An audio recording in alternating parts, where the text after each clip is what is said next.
everyone. I brought the sunshine with me. He's clearly not used to Scottish weather. If you claim credit for the sunshine, you can claim credit for the rain when it comes shortly thereafter. Listen, a very good afternoon to all of you. My name is Liam MacArthur. I'm one of the Deputy Presiding Officers here in the Scottish Parliament. It's my great pleasure to welcome you to the 2025 Festival of Politics. We're delighted you can join us today and take part in this conversation with award-winning journalist and seasoned BBC foreign correspondent and news presenter Clive Myrie. The event brought to you in partnership with BBC Scotland, to whom I offer thanks as well. If you'd like to participate on social media, provide a running commentary, you can do so using the @VisitScotParl account via Instagram. But let me now introduce Clive Myrie. Clive is a journalist, news anchor and presenter for the BBC, an award-winning foreign correspondent.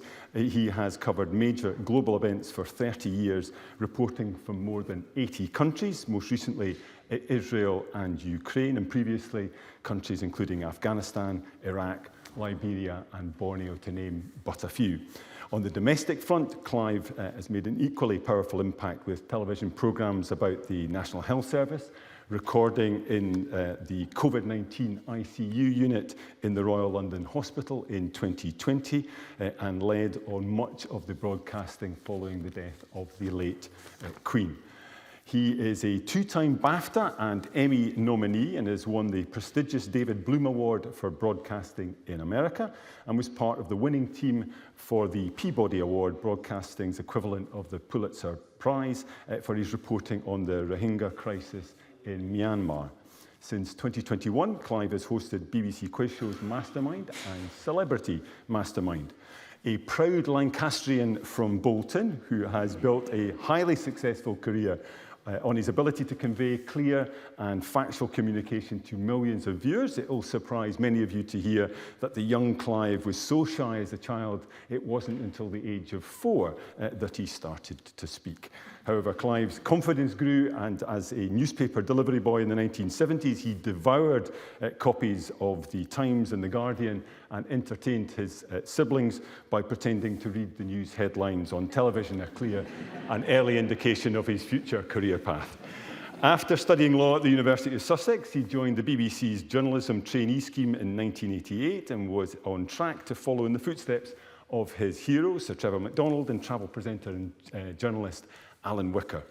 The son of parents who were part of the Windrush generation, Clive's deeply thoughtful memoir, Everything is Everything, a memoir of love, hate and hope, records not only his parents' challenges in the 1960s Britain, but also reflects on the challenges facing many global communities that he has reported on over the decades. He writes of the survival and contentment in a sometimes unforgiving world and different peoples in different environments coping with the animosity of others to find a life that is worthy of who we really are.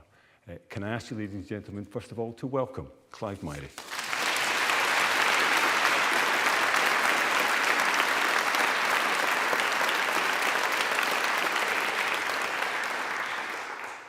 So given what I've just said, and given recent events in Anchorage and Washington, it's tempting to leap straight into getting your perspective on those events. But let me start closer to the beginning. As I say, the memoir is entitled Everything is Everything. I know it was something that your mother very often said. From a little research, I find that there are sort of many interpretations of what everything is everything actually means. So what does it mean to you, and why did you choose that as the title for your memoir? Yeah, it's funny because, first of all, hello again. We had a number of titles, prospective titles for the book, and it was actually my literary agent who thought it would be a good idea, and he said, everything is everything. In Jamaican slang, it would be everything is everything. And my understanding of it is that it means all will be well. No matter how awful things might seem at any given moment, if you're positive enough, if you believe enough, things will be fine. And it's basically about trying to always see the glass half full. It's about, making lemonade when you get lemons. It's about making the best of what you have, no matter the circumstance. Everything is everything. And I think through the book, I come across communities, people all over the world who are basically doing that, trying to make the best of this world that we all inhabit. They're trying to make a success of their lives. You can be the richest man in the world. You can be a poor migrant on a small boat. You're just trying to survive. And that's the tenor of the book, I think. And I hope it might resonate for people who read it. Certainly, with reading through it, I think each chapter almost takes you to a dark place, but the conclusion tends to be one where, if it's not that the glass is half full, there are kind of optimistic signals that can be taken from those stories. Was that a deliberate intention of the way that you went about writing the book? Yes, I didn't want to sort of write a wholly misery memoir, as it were, and sadly, so much of the reporting that I've had to do over a career spanning 30 years has involved a lot of pain, a lot of suffering. But there are always chinks of light which you have to focus on, or else you just want to slit your wrists. You really would.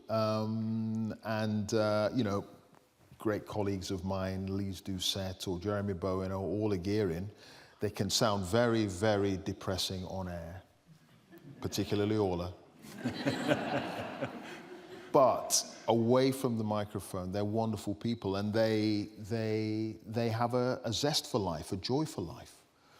And there can be something positive in informing the public about the trials and tribulations of others, because that might help you in a particular circumstance. Or, if you're walking past Oxfam, you might pop in and buy the skirt or buy the tie, just to help out others, or put another penny in the collection box. We're not trying to change the world as journalists. That's not what we're there for. We're there to inform people. And if we can inform people, maybe they can change the world. And that's all we can do, really. I have often wondered whether or not there are communities where Orla Gearin hoves into view and suddenly there's kind of wailing and gnashing of teeth that things must have got to such a low ebb. I was on the plane and a guy said, "Are you on my plane going to Edinburgh? I hope that nothing bad's happened, has it?"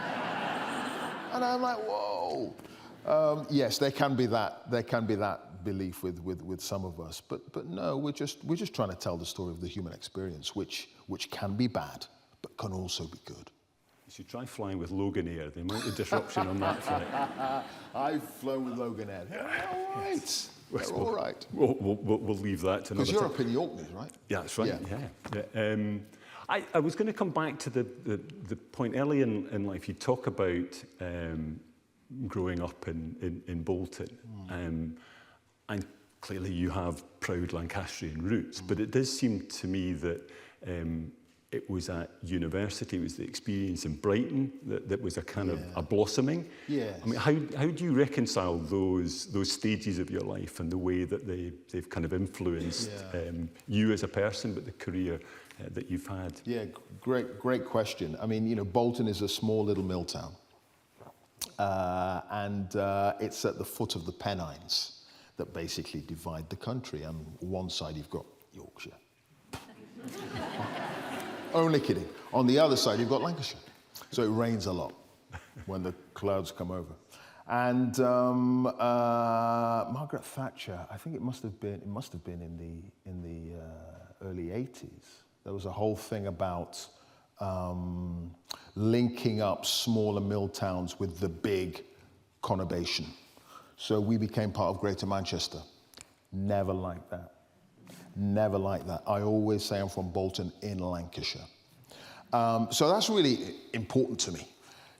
I love my fish and chips. I love Lancashire Cricket Club.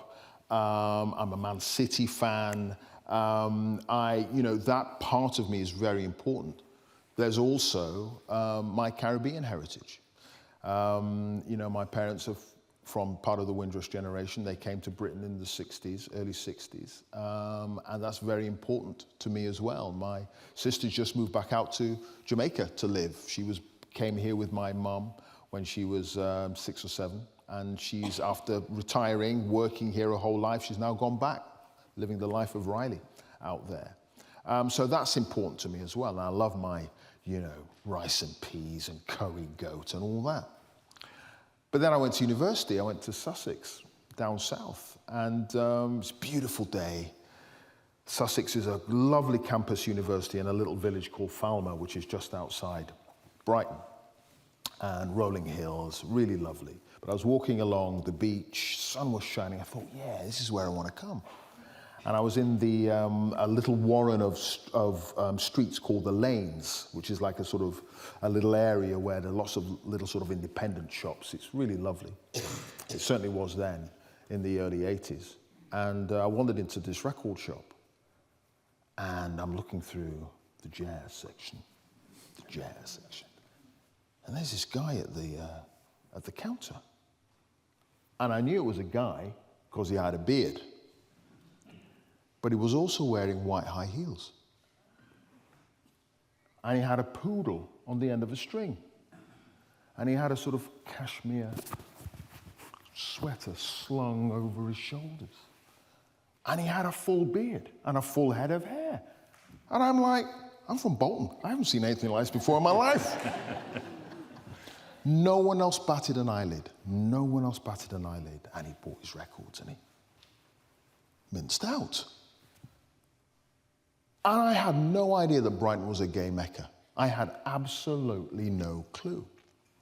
And that, in fact, as a little, not little, but a sort of, you know, medium-sized town on the south coast, it was a place of refuge for people who are LGBTQ+.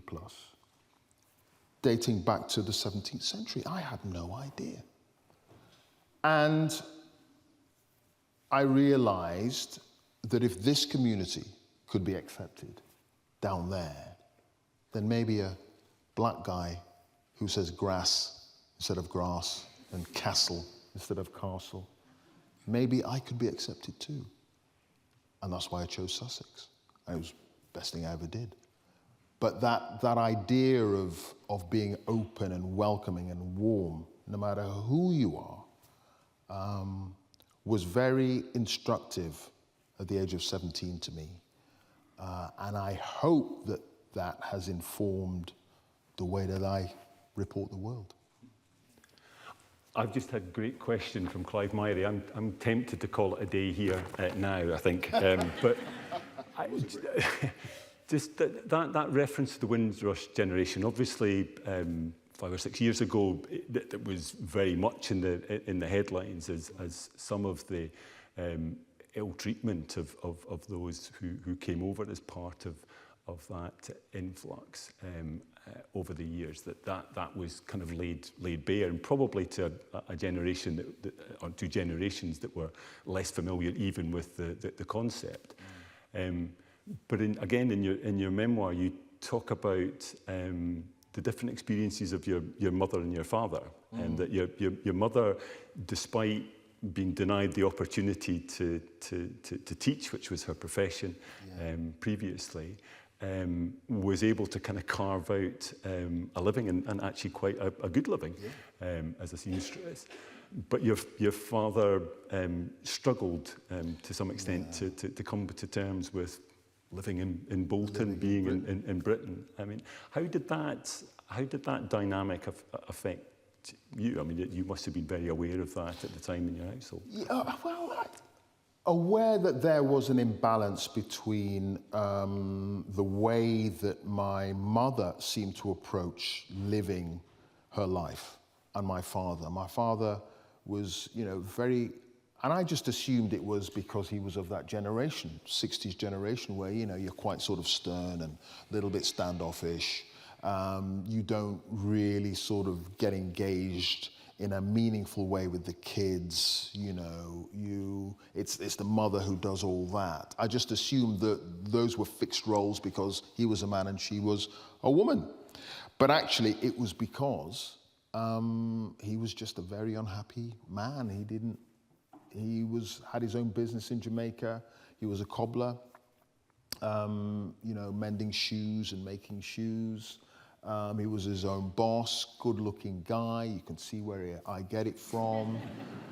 And he was a bit of a sort of man about town, sunshine. He missed all that. And he also obviously had to deal with racism in the workplace, not just from white colleagues, but actually resentment from some black colleagues that he was working too hard, that he was showing them up, that he clearly was, not a team player, as it were. And he never enjoyed his work experience. And that made him quite introverted at home. Well, he'd rant at the TV over Richard Nixon or West Indies not winning, or, there'd be lots of rants going on. But he was just fundamentally unhappy and didn't seem to get any joy out of his kids and his life. I suppose growing up, we were never really sure he loved us, because that affection was never really there. That's what came from my mother's side. And it's only in the last few years, and partly in order to write the book, that I really got to know him and to understand that he'd left everything he knew behind to come to this country. Cold, windswept Bolton. And he just didn't have a good life. He physically was in the UK, but his heart was in Jamaica. And I suppose it's interesting. I covered the Queen's passing, and I was talking to my father about the coverage and stuff. And it was the first time he said he was actually proud of me, because he loved the Queen. She never have a bad word to say about anyone. Never have a bad word to say about anyone. He loved her. And, there was a reverence for his generation from the Caribbean for the monarchy and for the motherland. And that added to his sense of disappointment as well. That Britain was venerated. It was held up in the colonies. It was the place, that gave birth to everything.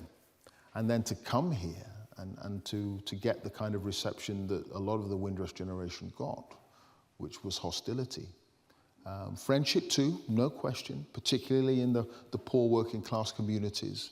We got on well with the working class Irish and Scots, and still very close, it feels, the different communities. But to sort of face the prejudice and racism that they did, particularly when they were asked to come here, begged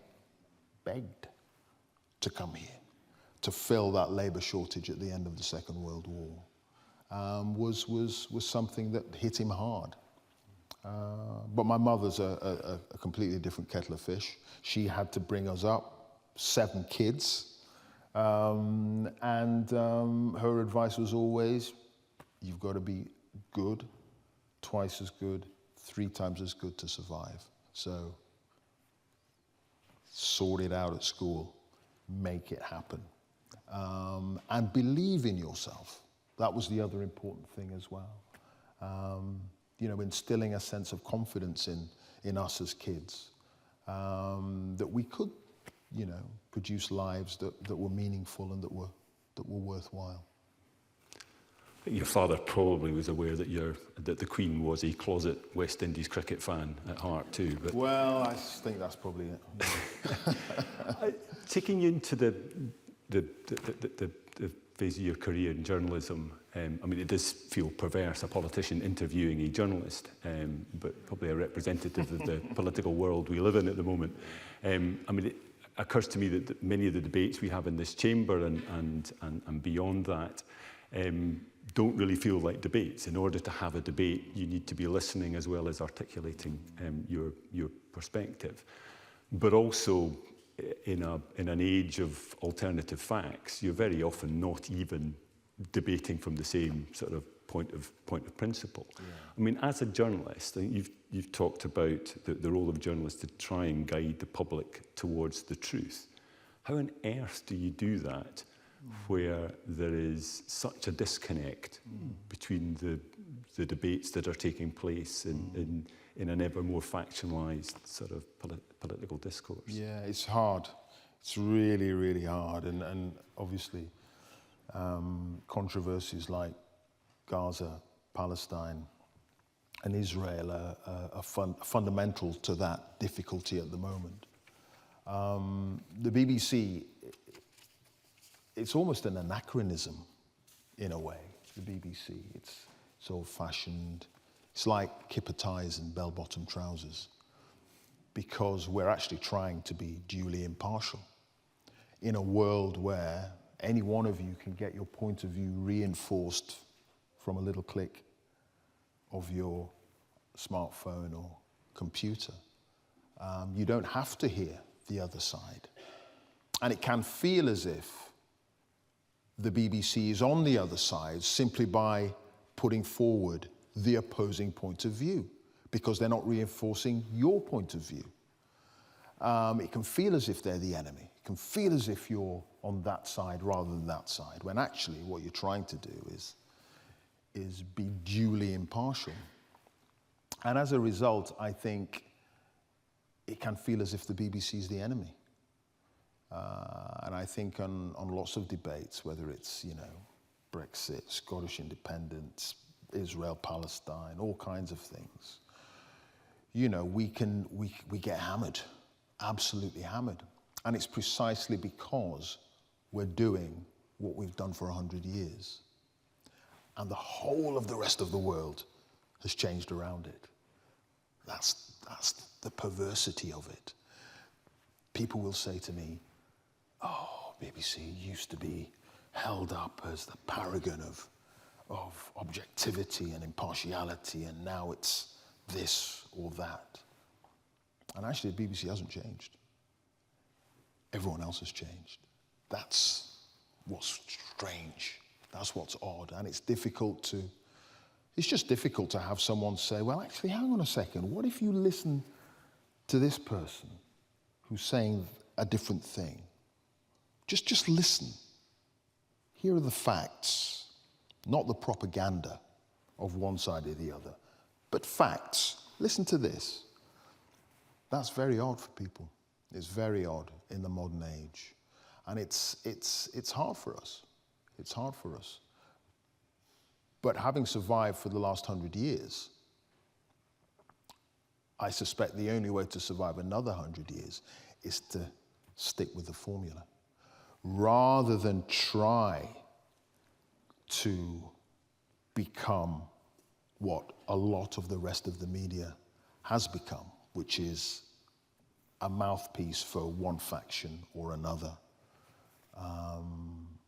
I think in an age of alternative facts, as you mentioned, of being able to get your news from wherever you want it, and just the news you want, an objective, truth-telling public service broadcaster is more important than ever. It's just that people don't realize it, or some people don't realize it. I mean, as you say, it feels like it's never been more necessary, but that there is a real existential threat. I mean, there seems to be a routine debate at the moment around the licence fee, and that goes to the very heart of how such broadcasting is funded. Yeah. Are you, I mean, going back to everything is everything, are you optimistic? Is the glass still half full in terms of the survivability of that model of broadcasting? The BBC itself has admitted that there needs to be a certain flexibility within the model. In an age where you can get your news anywhere and you can just stream this and that, usually for much more expensive cost than the license fee, but you have those choices. The license fee can feel anathema. It can feel completely out of date. And I think the BBC is already talking about having certain streaming services, for instance, I think BBC World, paid for by people who are outside the United Kingdom. I think I'd point to a couple of things, though, as to why I would feel that the license fee still potentially has as a future. It was interesting during COVID how we all were atomized into our little houses and little streets and little districts. Couldn't go out, we couldn't share, we couldn't bond, we couldn't behave like the humans that we'd always been. You know, communities working together, living together, drinking together, playing sport together, all of that was atomized into these little houses all over the world. That was the weird thing. It wasn't just the UK, it was all over the world. And it felt to me during that time, because I was still working, going out to work, covering COVID, it felt to me that there were three things that seemed to keep the country together. One was the National Health Service, that bound us all and kept us alive. One was the royal family, and I will never forget the speech of the Queen during lockdown, where she said, "One day we will be together again. One day we will see each other again." And the BBC, in providing not just entertainment to keep us all going, but also education. For kids to go online, they couldn't go to school. BBC provided all that. Advice as to where to get help if there is a COVID issue. Binding the country together at a time when we were all fractured into these little spaces. And I felt particularly proud of our COVID coverage, but also the fact that as a national organization that everyone pays for, that you all pay for, that you all are invested in, we, I hope, during that horrible time, helped bind us together as a nation, along with the royal family and along with the National Health Service. And it made me realize that that's the point of the license fee. That's the point of the BBC. Most of the time we're just there. And most of the time you can think, well, no, I'm going to go to Netflix or whatever. But in a real time of crisis, we're there. And that's sort of what you're paying for. So I think there'll be changes around the edges as regards the income stream for the BBC. But I think the aim is to try to fundamentally keep the idea of a license fee. It feels as if it's still pertinent, but the days when it might not be relevant, who knows when those might be coming. I'm conscious we've got foreign correspondent here. We haven't travelled overseas yet, but I'm going to open it up to the floor. If you'd like to ask a question, please raise your hand. Keep it raised until you are asked to contribute. There should be a red light come on the microphones in front of you. We also have a roving mic for those who are not close to a microphone. If you could keep your comment or your question reasonably brief, that will allow us to get more questions and comments in. And we do have BSL interpreters here, so any BSL users who wish to ask a question, again, if you could put your hand up and we will ensure that your question is able to be asked. So I'm going to start with the lady at the back, second back row there on the aisle. Yeah. Thank you very much. Clive, I'd just like to ask, who's the most memorable person that you've interviewed during your career, and also who's been the most awkward? Thank you. Good start. Oh my word, oh my word. I've been lucky to have been in the same room as so many amazing people and personalities. And I suppose, off the top of my head, simply being this far from that lady there in the black roll neck, that far from Mandela, was amazing after he was released in 1990. And it was a difficult time because he'd been released, but Winnie had been caught up in all kinds of issues to do with the death of a young supporter of hers. And there was such a reverence within the press at the time for this figure that no one was going to ask him a question about what was happening with Winnie. And I just thought, I've got to do it. I've got to do it. So I said, Mr. Mandela, it's wonderful that you're here. I'm sure you know about the issues concerning Winnie Mandela and this issue with this young man who died.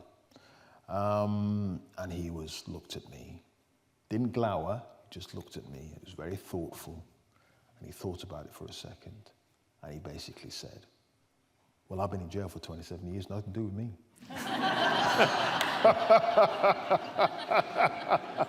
I thought, good on you, fella. He didn't quite say it in those terms, but that's basically what he said. And that was, I've interviewed the Dalai Lama. You know, I've been in the same room with Obama and Clinton and Trump and George W. Bush and Biden. I'm a big Man City fan. I love Pep. I've been really lucky. If I'm going to grab someone, it's got to be Mandela. It's got to be Mandela. And I just wish there were a few more people like him in this world. Is naming the most awkward career limiting? Most awkward.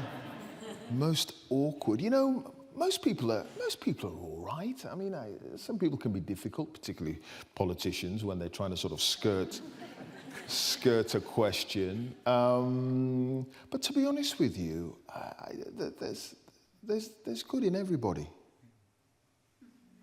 Everything is everything. You know? So yeah, I'm being non-committal. Sorry. Almost politician-like, one would say. Indeed. Come to the lady in the front row here. Just wait for the microphone to come on. That's it. First of all, could I preface my question by saying, and I've said it to Alan Little on several occasions in public, we owe journalists like you an immense debt of gratitude. My question is, how does civic society really persuade the government that investment in public service broadcasting is absolutely critical? How do we achieve that citizen mass? Yeah, we've just got to keep doing our job. It's as simple as that, and hope that the right opportunity, and opportunity is the wrong word because COVID made it clear to everyone how important the BBC was. The war in Ukraine and our coverage, you know, my understanding is that the viewing figures were through the roof because of this crisis that everyone was seeing. It has the ability, the BBC, in times of crisis to bring people together, most of the time. You sort of need a crisis for people to realize how important it is. And, you know, it's easy to say, yeah, you've got X number of people watching Netflix and streaming this and streaming that and all the rest of it. And we've got to adapt to that as a broadcaster. But free and fair, impartial news is so critical to understanding the world in which we live in. It's vital because so many people are getting their news from TikTok or X or whatever. you know, and there's some bloke in his boxer shorts, scratching his chin in his bedroom, bashing out this stuff that's just made up. You can't believe it. Do not get me wrong, ladies and gentlemen. The BBC can cock up, right? It's made up of human beings, and human beings mess up. But there are mechanisms for you to complain and say, that's out of order, I don't want it. You can't do that with some nonsense that's popped up on X. So we have to, I think, try to maintain the trust of the public by continuing to do what we do most of the time, which is to try to provide impartial or duly impartial coverage of the events and the stories that are important to everybody. And I think as long as we continue to do that, hopefully governments will realize that we actually are relevant to a free democracy and important to a properly functioning society. I've just realised that in a very familiar chamber there's something that's not quite right, and it's they've removed all the clocks, which is rather discombobulating. I mean, clearly when the politicians are in here, we're on a timer, but it's open season during the Festival of Politics. I will need to keep an eye on time as we proceed. I'm going to leave the central belt. I'm going to move over to this side. I'll take the lady at the back there. Just wait for your microphone to come on.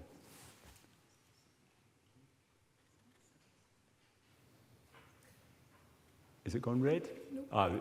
It's the one behind. There we go.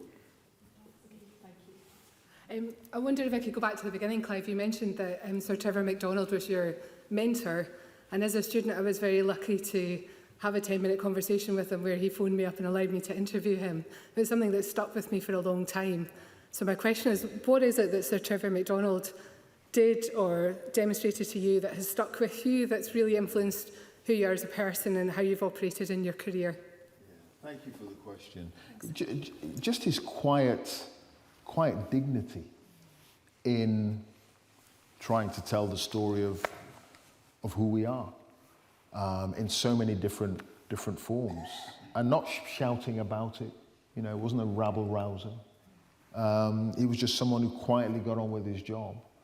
And I interviewed him. He's a bit of a Fred now, and he's fed up with me saying, Trevor, you know, you're the man who got me into this business. And it's like, yeah, Clive, just shut up, get the wines in. Get it. He likes a red, Sir Trevor. And, you know, he never shouted about it, but he went through a lot as a black man on national television.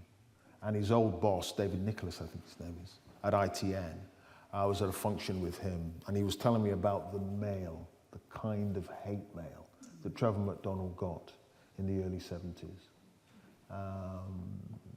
And it was astonishing, and they wouldn't show a lot of it to him because it was so awful.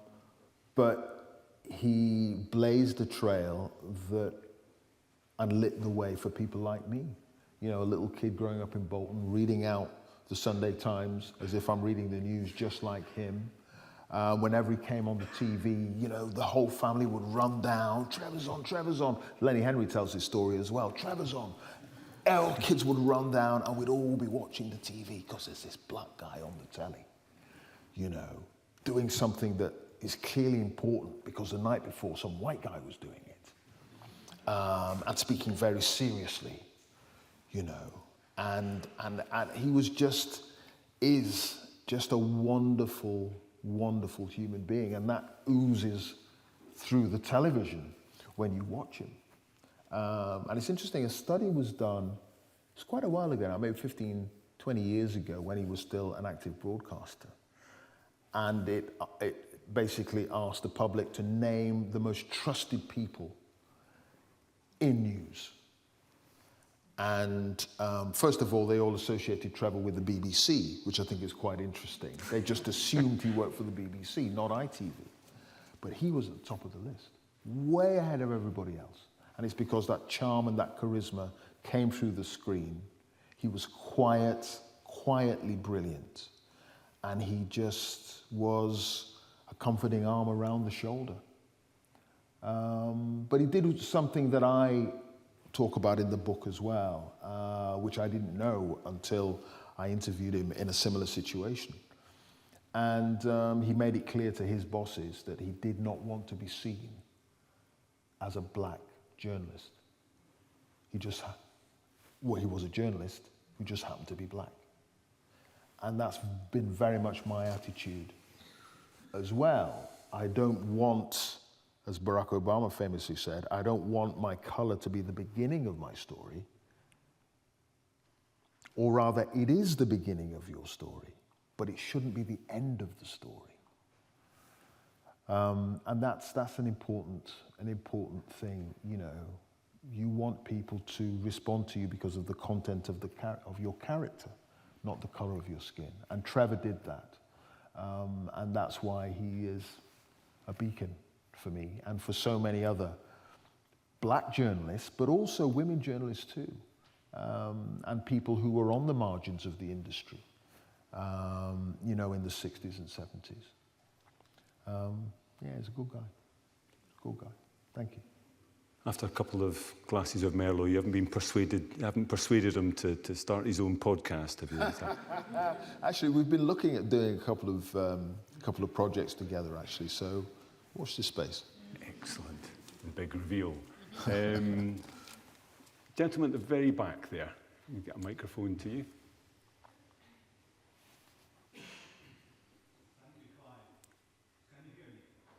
It's not coming through clearly. It's not coming through, yeah. I'm not sure that one's on.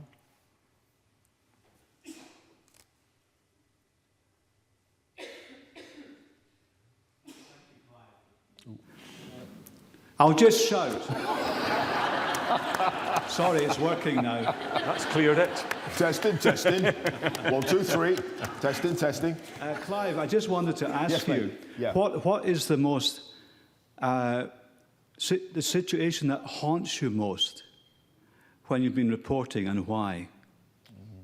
You talk in your book about PTSD and Yeah. whether or not there have been elements of that, either for yourself or journalists reporting in similar sort of conflict zones. I mean, I mean that's a question I think I had myself reading through the book. Absolutely, thank you for that. There are situations that will always stay with you. I don't think PTSD hasn't been diagnosed. I haven't been in the position where a memory or a thought or a recollection has prevented me from functioning. And I think Alan has talked about his issues with PTSD, particularly after his work in Bosnia. It's an occupational hazard. But there are things that will always be in your memory. And it's interesting because you come across a lot of dead people in this job. And in a way, their pain is over. Their sorrow is over. They're hopefully in heaven, and that pain is gone. It's the living who are suffering that really affects me. And I recall in the book, actually, a woman called Hayati, who was in Borneo, and her village had been burnt out, destroyed. She was heavily pregnant, and she was just inconsolable, just crying. Her whole family had been destroyed, killed in this inter-ethnic violence. And I see her from time to time, and I wonder about the child in her belly. Did that child survive? She ended up, I think, in a refugee camp, Hayati. What's her life like now? How is she doing? That kind of image stays with me. It's the living who I see in distress. Yeah, you know, I'm walking through a residential area outside Kiev, a place called Sumy. It's just been shelled by the Russians. And you're seeing all these high-rise blocks with burnt out, half of the buildings missing. You're hoping that people have survived, but you're wondering about those people. The one in that window over there that's smashed up. Who was in there? What were they doing when that rocket came through? It's a residential area. There is no military infrastructure. There's a pizza parlor down the road and a kid's playground. Why has it been targeted? Thuggery. It's terrorism. It's wanton aggression. And you can see that. If you're hitting a residential area and there's no military infrastructure, that is terrorism. And you can call it that, because you can see it, because I'm there. And you wonder about those spaces that are no longer inhabited and that have been destroyed. And that lives with you. And how do you cling at moments like that? How do you cling to the notion that everything is everything? You hope that they've got out, that they survived. You pray that at some point this is going to come to an end. You have to live for that. Or else, as I said earlier, you'd just be constantly depressed. I mean, Bosnia was a classic example when Alan was reporting there. It seemed as if that would never end. I remember in the early 90s. I was in South Africa in 2011, I think, when Nelson Mandela died, and I covered his funeral, and I saw his open casket in Pretoria. He was in prison for 27 years. I'm sure there were moments when he thought that would never come to an end. I write a lot in the book about my experiences in America, particularly traveling in the South, and the racism that black people suffered there, Jim Crow, slavery, and then Jim Crow and segregation. I'm sure Martin Luther King thought at times this would never change. But you know what? They did. They did. And we see President Trump trying to bring a resolution in Ukraine. It feels still like it's a long way off that the communities might be able to live side by side. Israel, Gaza is a similar thing. Northern Ireland, ultimately, things do change, and you've just got to cling on to that. It's the only thing, or else, as I say, you'd want to slash your wrists every day. The gentleman there, second row back in the middle. And then I'll come to you. I think that's your microphone on. There we go. There we go. Perfect. Well, after that really quite sobering answer there and question, I feel a bit segueing into something slightly more frivolous here. I think having grown up partly in Trinidad, West Indies is very close to my heart as well. My sister, likewise, moved back there, living there at the moment. But I think West Indian culture is clearly a part of who you are as well. So beyond the food and some of the elements, what else is that that brings you back to the West Indies, and what lights up your smile when you think about it, and then Jimmy Anderson or Michael Holding. Oh my word. Okay. Second question first. I love Jimmy, but it's got to be Michael. It's got to be Michael. Michael Holding, fast bowler for the West Indies. The delight on his face, 1976 test at the Oval against England. He bowls the captain, Tony Greig. Tony Greig had suggested in the run-up to that tour that England would make the West Indies grovel. Now, that doesn't sound like a big deal, but he's from South Africa. It's 1976. There was a lot of venom in that ball that he used to bowl Tony Gregg. And yeah, I failed the cricket test, Norman Tebbett's cricket test, I'm afraid. I was going to say, I suspect this whole room fails this cricket test. Fails this cricket test. So yeah, when it comes to cricket, it's the West Indies. So yeah, Jimmy's amazing, but it's got to be Michael. You know, I did a travel series in the Caribbean. We went to Cuba, Jamaica, Barbados, and the Dominican Republic. And I'd obviously been back to the Caribbean and to Jamaica as a kid, growing up with my parents who'd go back on holiday.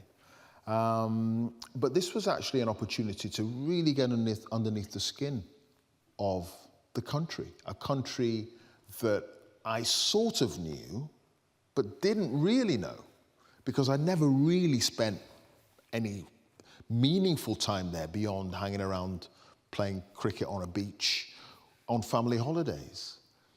And it was wonderful to really get into the history of the place, to understand, really try to get to understand the culture and the different cultures within Jamaica as well. The Maroons in the north and the slightly more laid-back Kingstonians down south, and then where my parents are from in Westmoreland, which is the western edge. Remember that scene in Dr. No where Ursula Andress comes out of the sea? Well, that's up the road from where my family had their house. And my parents remember, or at least their cousins remember, the film crew being down there, filming all that in the early 60s. So it was an opportunity to sort of really get to know the place in a way that I didn't fully understand or comprehend. And, you know, that sort of laid back, relaxed attitude, very different to the sort of, you know, uptight way that we can be in the motherland, in the UK. I loved all that. I loved all that. So it's a place that's very close to me. And now I'm going to be going back even more regularly because my sister's just moved out there. So that's a good thing. But yeah, I'm part Bolton, part Caribbean, and part African ultimately. And that's my next series. Just thought I'd segue into that. Comes out in January. Clive, Myrie's African Adventure, Ghana, Nigeria. I have a naming ceremony because I did one of those DNA tests. And 6% Irish. Not surprising, a lot of the overseers during slavery times were Irish, some Scottish too. 10% Icelandic. Who knew? Everybody is. But I'm 20-odd% Ghanaian and 30-odd% Nigerian. So that's why we go back to Nigeria. So Ghana, Nigeria, I have a naming ceremony. I'm dressed in white. It's very, very emotional. Very emotional. And then we go to Morocco and South Africa, where I used to live, where I was the correspondent. So, sorry, this is a quick plug. January, we're putting it together now. Comes out in January. The podcast with Trevor McDonald shortly after that. Yeah. Right, I'm going to take a question there and then come back into the middle. Lady in the front row there in the blue. That's your... Probably don't need it, but hi Clive. Really, really lovely to hear from you. I've got two, I'm going to cheat and do two questions as well. So just wondered if you had one piece of advice, particularly when you were talking about kind of the rise of citizen journalism and people getting their news from TikTok, if you've got one piece of advice for young people looking to get into particularly broadcast journalism. And then completely different, just, I love Mastermind, I think you're brilliant on it. How is that doing that kind of entertainment broadcasting compared to news broadcasting, and is that more enjoyable or just totally different? Oh, thank you for the question. First question, work. If you're the way, when I was getting into broadcasting, it was all about starting out in local radio or local newspapers and then working your way up. So that would give you a portfolio of stuff that you could show to a prospective employer. Here are some clippings from, I don't know, the Evening Argus in Brighton, where I used to work, and here are bits and bobs. make the tea, do an internship, do what you need to do to get your leg on that first rung of the ladder and work. No one owes you anything. No one's going to give you a job. But if you're better than anybody else, why wouldn't you be employed? I mean, it makes perfect sense. So make yourself better than anybody else. Work. You know, there is no fast track to anything. Put in the hours and work and build up a body of work that you can give to people. So now it's not newspapers, local newspapers or whatever. It's probably your blogs online, or you know, what you're writing on Snapchat, or actually maybe not Snapchat. You know, it's what you're doing in the online space. Build up a portfolio, start a blog, you know, get your point of view out of there. And start with things that you enjoy. If you're into football, you're into rugby, you're into music, start with those things because you can write meaningfully about them because you love them and move on from there. But put the hours in. It's so important. And it'll pay off. Just so, wasn't asking for myself. No. Yeah.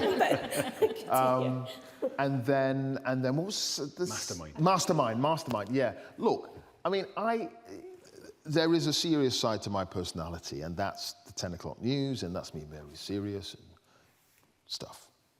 Although I try to say hello rather than good evening. So there is that serious side of things. But I am multidimensional. I'd like to think like everyone is. And I like a laugh. I like a glass of wine. You know, I like to have a bit of fun.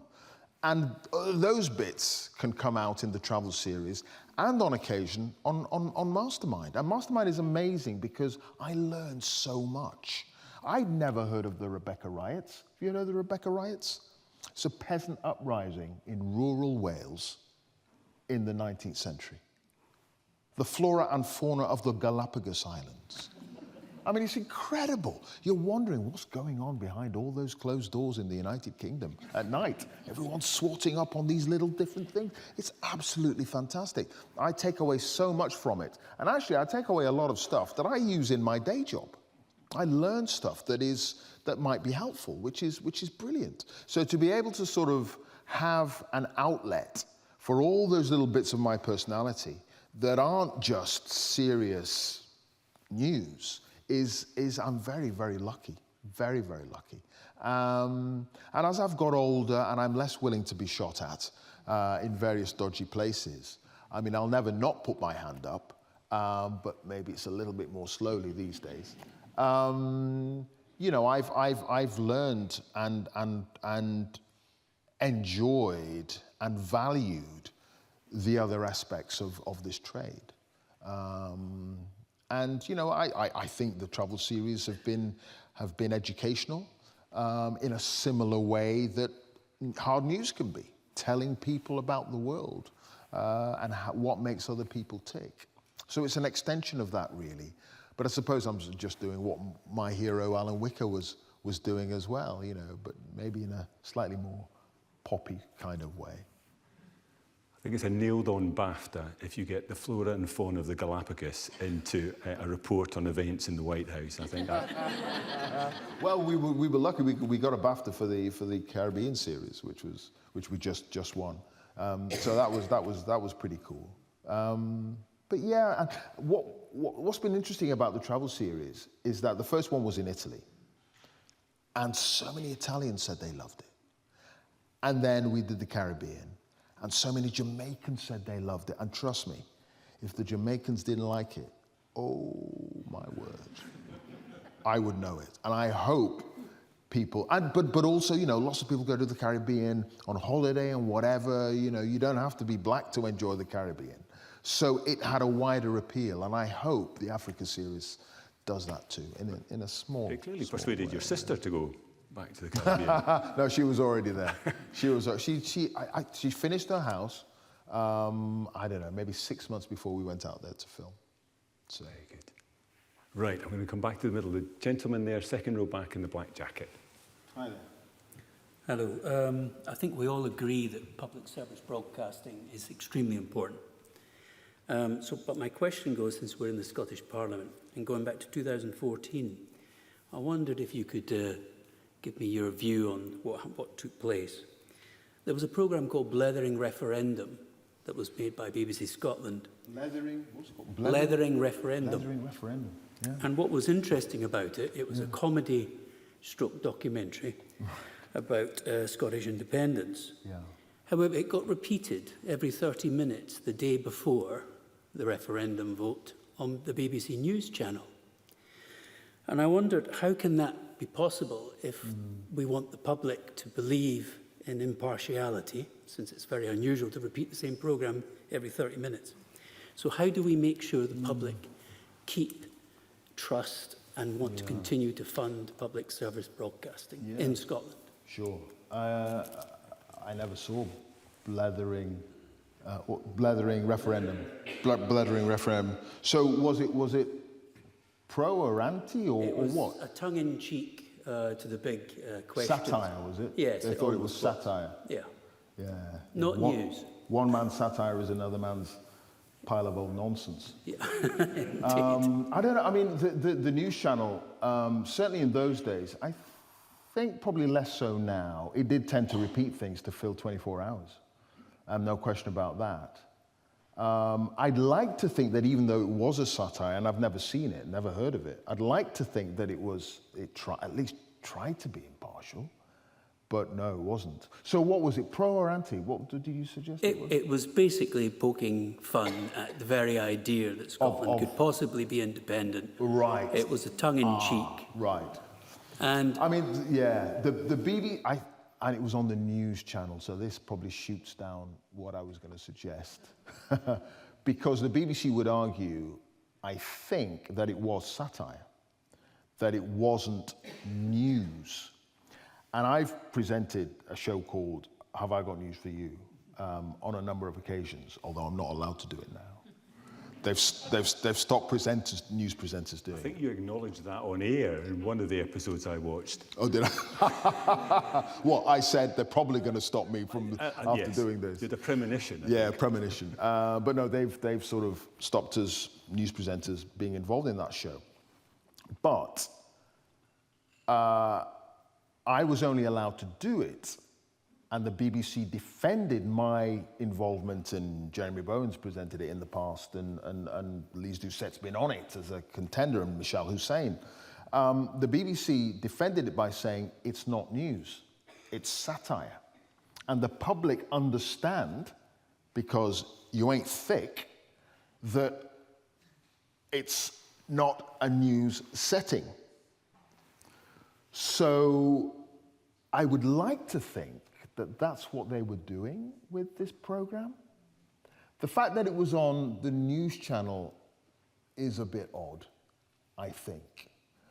And it's also BBC Scotland as well, for which I don't know what the mechanics of it are. But I would have thought that BBC Scotland is run by Scots, isn't it? Wouldn't they understand the dynamics and the tricky situation that there might be?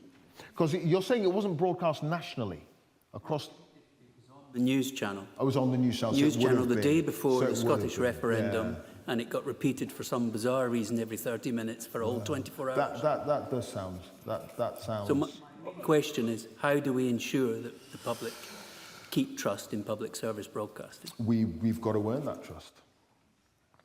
And perhaps in that particular instance, for half an hour on the hour on the news channel, we didn't earn that trust.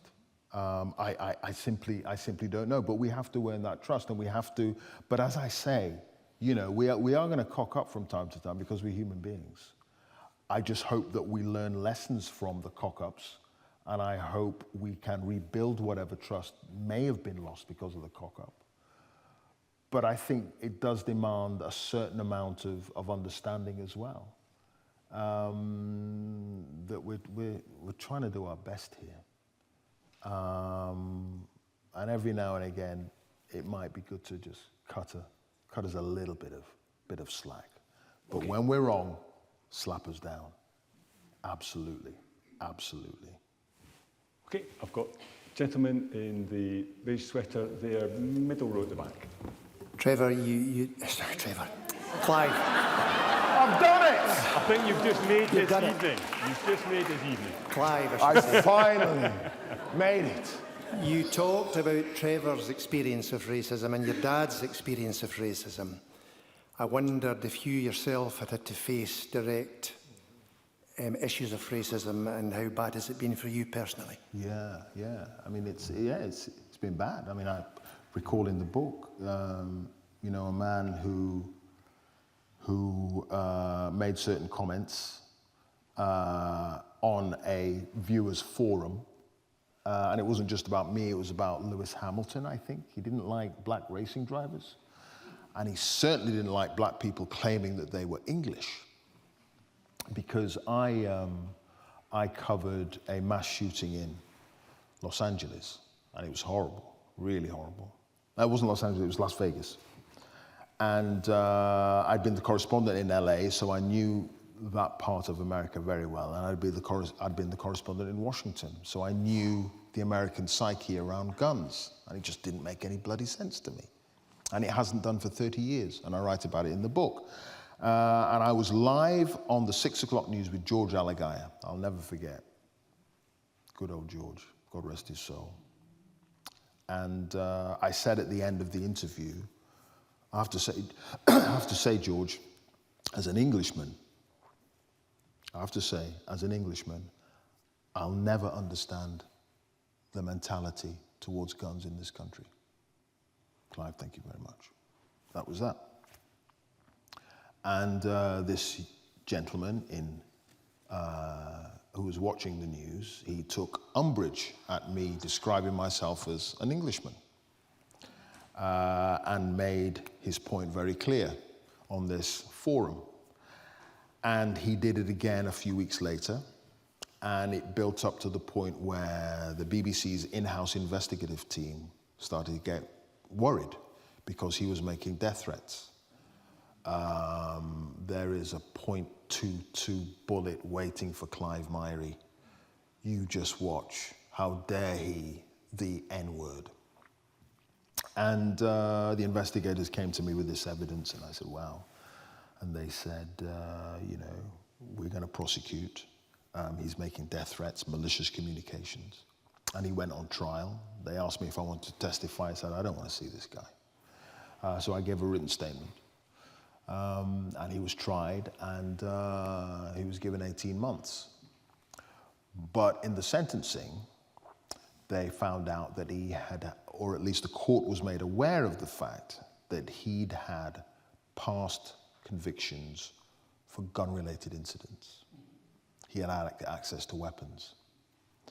And that was very, very, very scary. Very scary indeed. He's just been released, actually, so God knows what that might mean.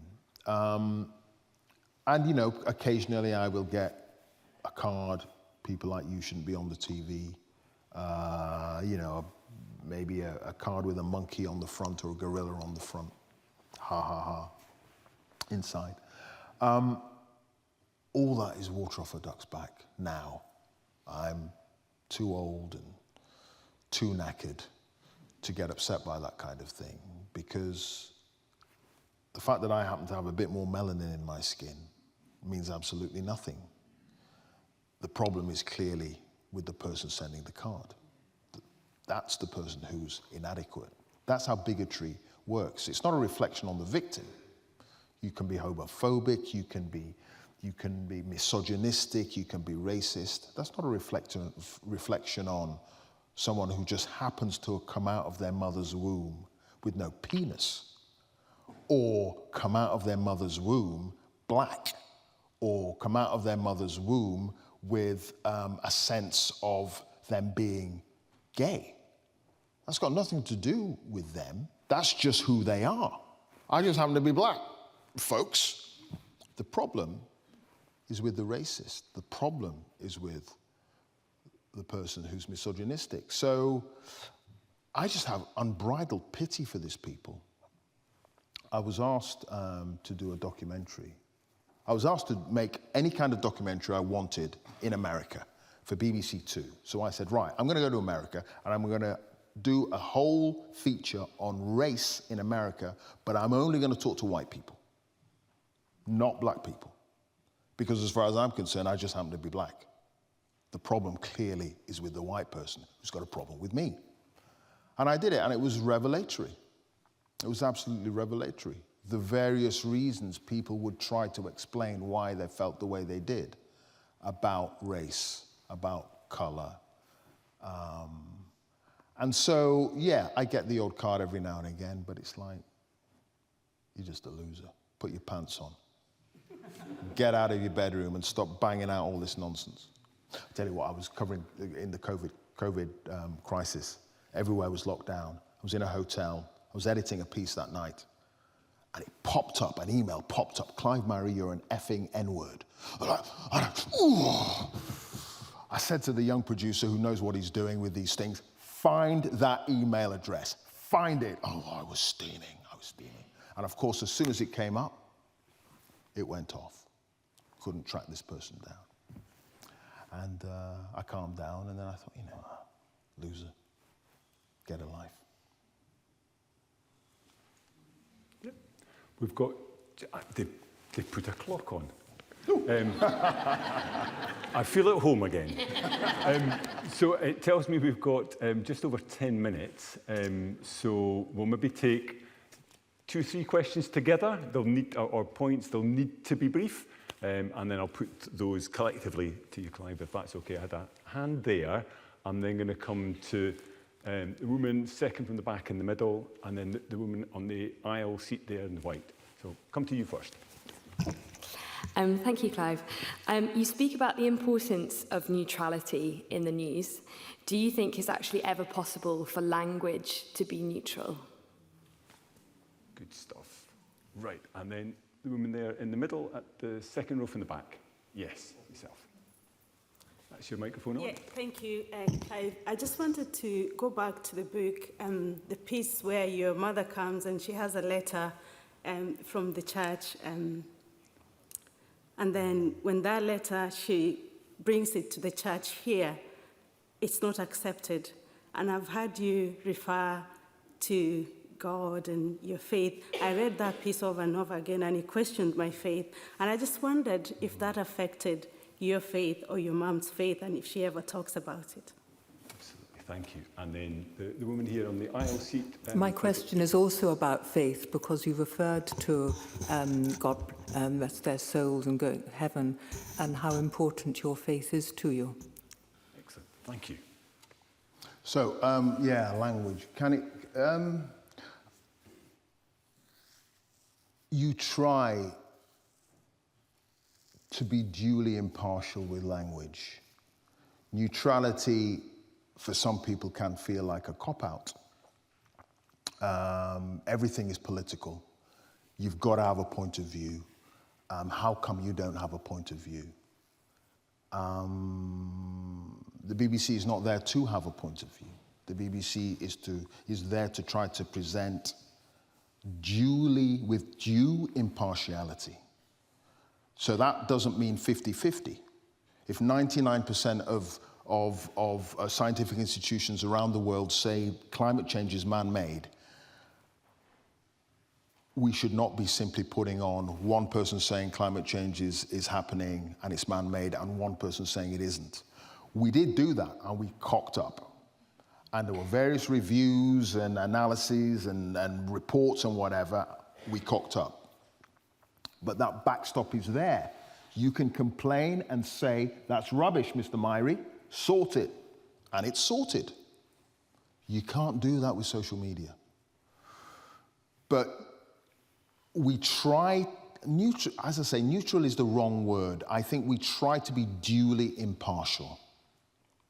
And that's all we can be. And we try to use language that allows the public not to feel that we're coming from one side or the other if it is an equal argument. But if there is more evidence on one side, we use language to show that. we try to do that. So, classic example, as I was saying earlier, I am in Ukraine, I'm in Sumy, I'm there. I'm not in Gaza.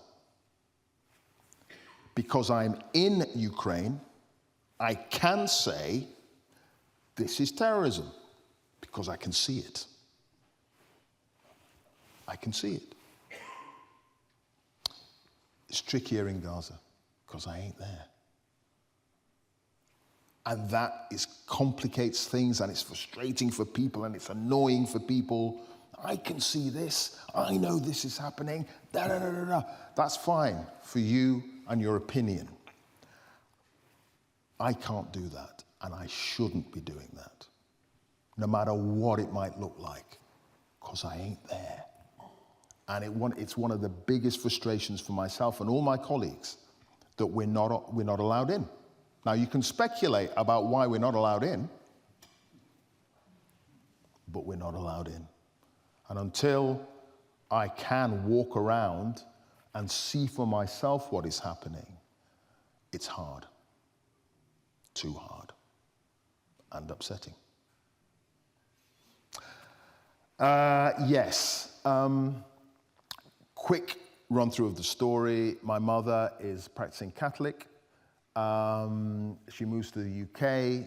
She wants to go to the local church, Catholic church. She gets a letter of introduction from the church in Jamaica, in her parish, just to say, I'm assuming I never read the letter. And my mother never told me what was in the letter. Please take this woman into your flock. She's God-fearing, whatever. I'm assuming it was something like that. Just a letter of introduction so that she could practice her faith. And she takes the letter to the priest. The priest opens the letter. My mother had carried it from Jamaica, opens the letter in the presence of my mom, and he says, well, where do you live? And my mom tells him, and he says, well, I'm very sorry, but this church is outside the diocese where your address is. Now, the church was maybe within 1/4 mile of her home.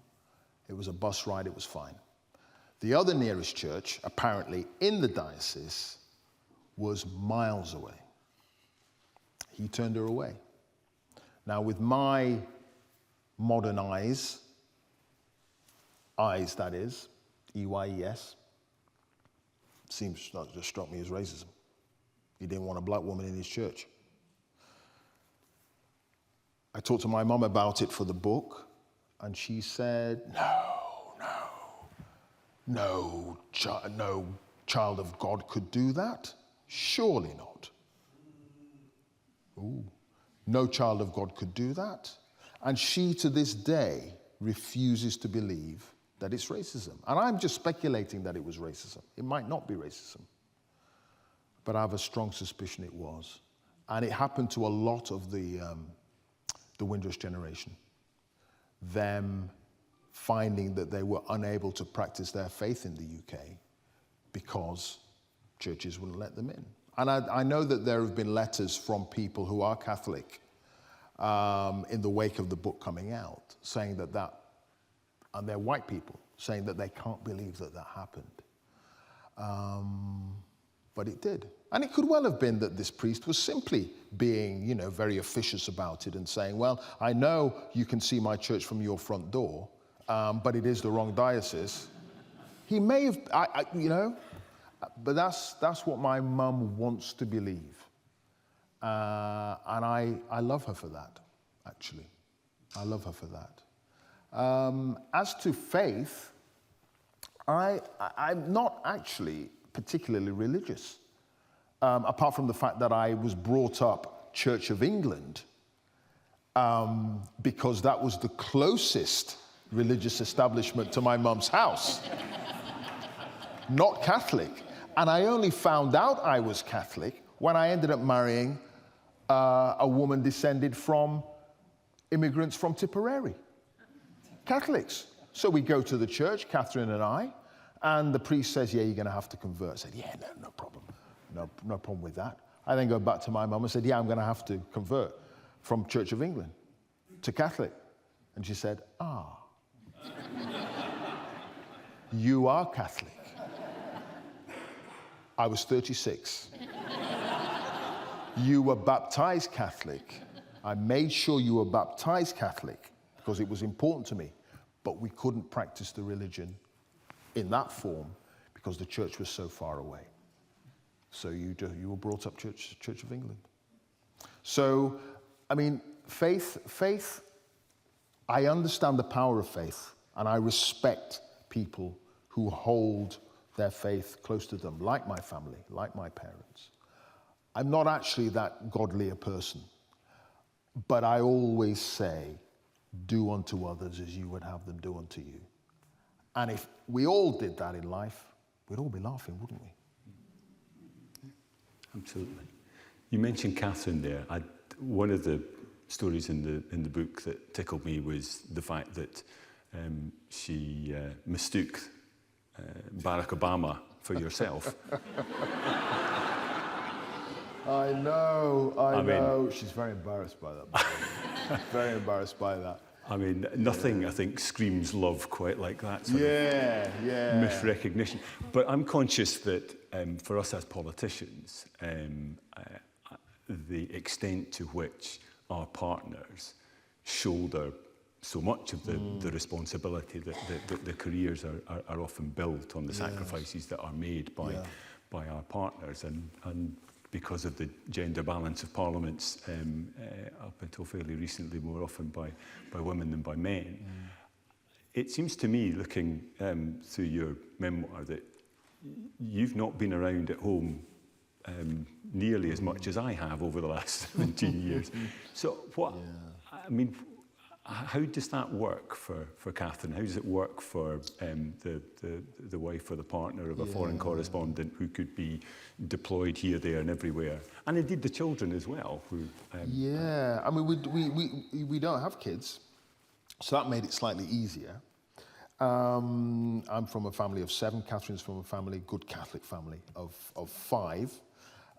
So plenty of nephews and nieces and stuff. But it was something, traveling the world and telling stories, like my heroes Trevor and Alan Wicker, you know, it was something that I always wanted to do. So Catherine knew this before we got married, as it were. She sort of knew what she was getting herself into. As I've got older, I don't have as much of a thrill getting on a plane and going to various places. And the nature of my job has changed. I'm no longer a full-time foreign correspondent. I read the news a chunk of the time. So I'm home a hell of a lot. It's lovely. It's lovely. It's really, really wonderful. But that desire to experience different things and to see different cultures and to see how the world works, that's always been part of who I am. And thankfully I found someone who was willing to be part of that. And when we were living in Asia or America or Africa, you know, on occasion Catherine would come out at the end of the assignment and we'd, you know, see a little bit of the place where I've been reporting from. The nice bits of wherever I've been reporting from, thankfully, which was great. Less of an opportunity to do that these days. And in fact, on the travel series, Catherine hasn't been out to any of them because that is grind. I mean, I know it's... And it isn't grind as in down a coal mine in Yorkshire or something, but it's grind. So yeah, Catherine's basically understood that that's part of who I am. And they say absence makes the heart grow fonder. So, you know, was it 20, 26, 27 years? Almost as long as Mandela spent time in jail. which I say on occasion to Catherine too, that doesn't make her smile. Mandela did less than this. I think I need to make sure that Catherine never speaks to my wife Tamsin, who never tires of reminding me that when we first got together in Brussels about 20 odd years ago that I made a solemn vow that I had no intention of getting involved in frontline politics, and she now finds herself as the wife of the MSP in Orkney. Sadly, that is us run out of time. So thank you very much indeed, all of you, for your contributions. I'd like to thank BBC Scotland for partnering this afternoon's event. Thank to the BSL interpreters, Robert Skinner, Beth Malcolm and Emmy Collin, for their help. Can I remind everyone that there are surveys to be completed. You can use the QR code, or festival assistants will be able to give you hard copies. Your feedback on these events is invaluable in planning for future events. We have a full programme of events running till Friday, with a range of topics such as Gen Z and politics, Holyrood 2026 and How Safe is Europe, among many others. I hope many of you can join us. But for now, can I ask you please to put your hands together again to thank our guests this evening. Thank you.